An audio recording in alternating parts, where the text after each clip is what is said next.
bad feeling about this. And welcome to 933 Broadway Place, your online source with a patient-to-patient view of chronic pain. Today's guest is Mr. Dennis Kinch, author, pain counselor, patient, and the man who walked 3,000 miles down Route 66 to demonstrate the power he has learned from all the patients and professionals he interviewed on the road for a solid year. This power can be found in the pages of his new book, Journey Through Pain, The Walk for Healing. Hi, Dennis, and welcome to the show.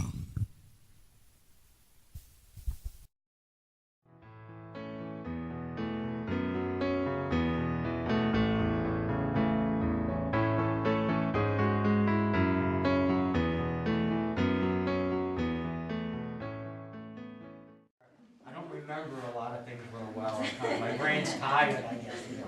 But I do understand the forgiveness end of it and things like validation.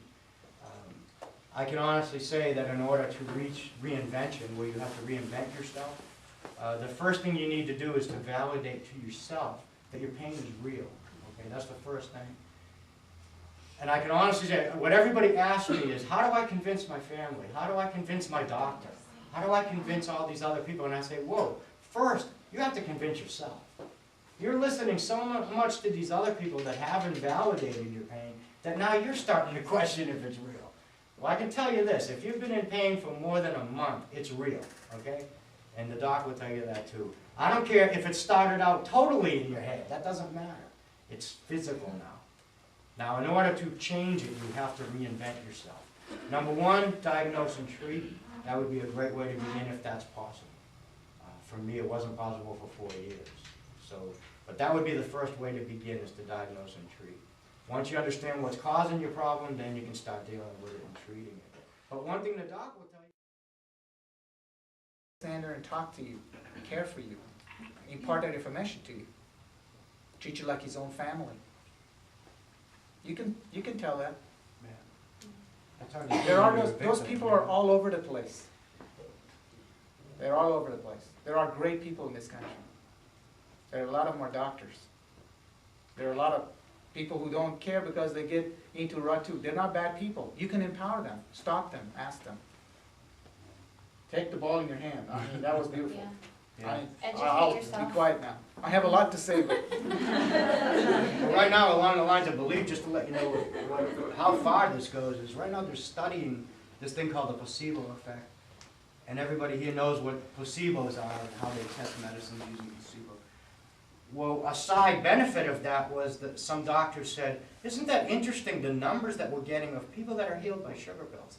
This is interesting. Well, it turns out that if you take a sugar pill and you heal yourself through the placebo effect, it's very temporary. All right, so that really doesn't work. But it's interesting to doctors as how much our belief system can change things, how much it can make things worse. So now what they're trying to come up with is a way to use our belief system to help our meds work better. And I can honestly say, it works. I can attest to that.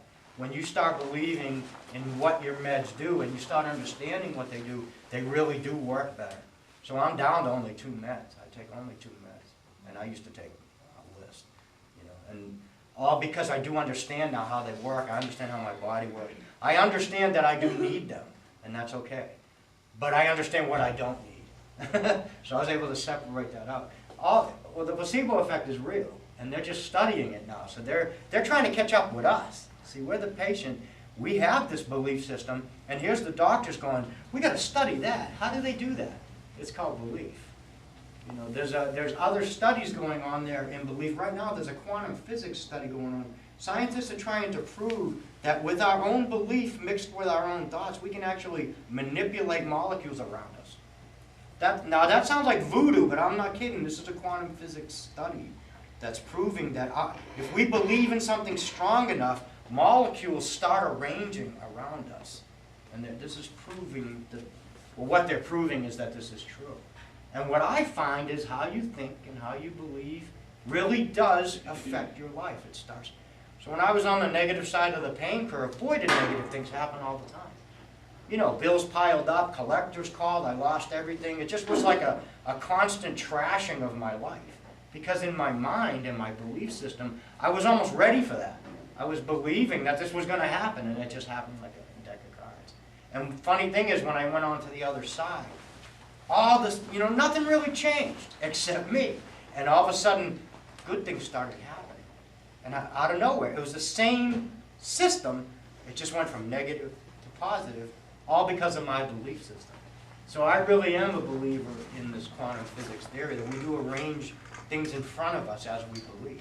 You want to heal from your pain? Believe and dream that you'll be pain-free. And I guarantee you, you can do it.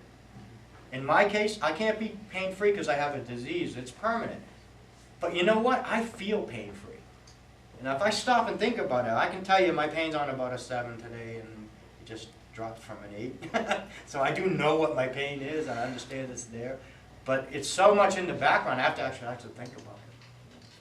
Someone asked me that the other day. They said, so are you pain-free? And I went, yeah. And then I went, oh, no, I'm not really pain-free. But I feel like I am. I'm free from pain. How's that? But it'll never leave me. It doesn't control me at all. I'm beyond that. You all know what he's talking about? It's his perception. You know how you go to people and their perception is their reality? Your perception can become your reality. And one thing you got to really remember, one is that the second law of the universe is the law of sow and reap. You reap what you sow. The third law of the universe is power of expectation. You want to know the first one? Come talk to me. It's even more powerful. These are true. These rules hold for everybody. All people, whether you're a doctor, nurse, or a patient, or a regular person on the street. That is the difference between a person who has, you know, different people who have the same training. Get one guy or one girl way up here with the same training. Some guys are just struggling to make it. The third law of the universe is the power of expectation. You expect well, well begets well. Pain begets pain. Suffering begets suffering. What he's talking about is your power and your perception. If you perceive well, if you make something like a giant, like this, you know, pain that he has, this monster, you can make it so big that you're a little person before this thing. Or you can make it so little that it is insignificant. It's perception. Can I ask you what you were diagnosed with? I have Paget's disease of the bone. It's the bone is constantly replacing itself as a natural process. When in Paget's, when it replaces itself, it replaces it with fractured bone. So it's in my spine, so I have like fracturing going on in my vertebrae, which is causing neuropathy, nerve damage, you know. And then I have spondylitis in my sacrum and my hips. So my hips are deteriorating. So again, this is all stuff that you shouldn't be walking by. This disease cripples you. You can't walk. You go in your wheelchair. This is a disease that you can't walk, and this guy's walking across the country. This disease, and people, doctors, wonder what's going on here. So I go to my doctor all the time, right? And here I am still on the negative side. So I go to the doctor and she'd say, how you doing today? And I'd say, man, my left arm I think is going paralyzed, you know. And my right leg feels like a big lead weight. So, and she goes, isn't that great? Isn't that great? Do that again. And I said, see, it feels like a big club when I put it down. And she goes, that's great, that's great. And I'm going, why does she think this is great? This is the worst thing that's ever happened to me. I think I'm dying or something. And she thinks it's great. Well, it turned out that she had never seen anyone do that with Paget's disease. You know? She's like, look, he points to his fingers. She can move his fingers, you know, and I didn't know this. So everybody was doing this until finally my therapist did it when I was in the pool walking, and she goes, how's that walking thing doing? And I said, you know, when I do my right leg, I just can't lift it that high. And she went, that's wonderful. And I went, am I missing something? And she said, we just don't ever see people with Paget's do this, so we're just amazed. You're a miracle. And that's what I meant by that, is that it really is true that I just had to change how I was thinking of it. So really nothing else has changed for me. My condition's worse now. As far as the neuropathy goes, my hands are numb now up to about here. My right leg is really getting to be bad now. There's a lot of nerve pain and things like that. So it's actually for the last 5 years, actually, my condition's been getting slowly worse, and that should. But boy, what a difference. I just can't believe that nothing else has changed except me. Because if I think about it, it feels like everything's changed. Like, it feels like I've been cured, you know what I mean? Like, somebody gave me a shot somewhere and cured me. And then when I stop and think about it, well, wait, I've been on the same meds for 3 years. I really haven't changed anything else. I've been doing rehab for 3 years. The only thing that changed was me. That's why I'm a believer, and what I'm saying is true. I mean, it's absolutely true. And it's not a lucky case. I'm actually walking out there every day to say, it ain't lucky, this ain't luck. This is planned, you know. A lot of planning. So one thing I gotta tell you though is the knowledge of it. And I really believe this, and what I want to tell the medical system is try to diagnose as much as possible for people. Because when you're out there and you don't know what's going on, that can cause that negative side to start happening. You know, when my arm was going numb and my legs going numb, I don't know what that's from and why that's happening. And so this fear starts building up in you that something really bad's going on, you know.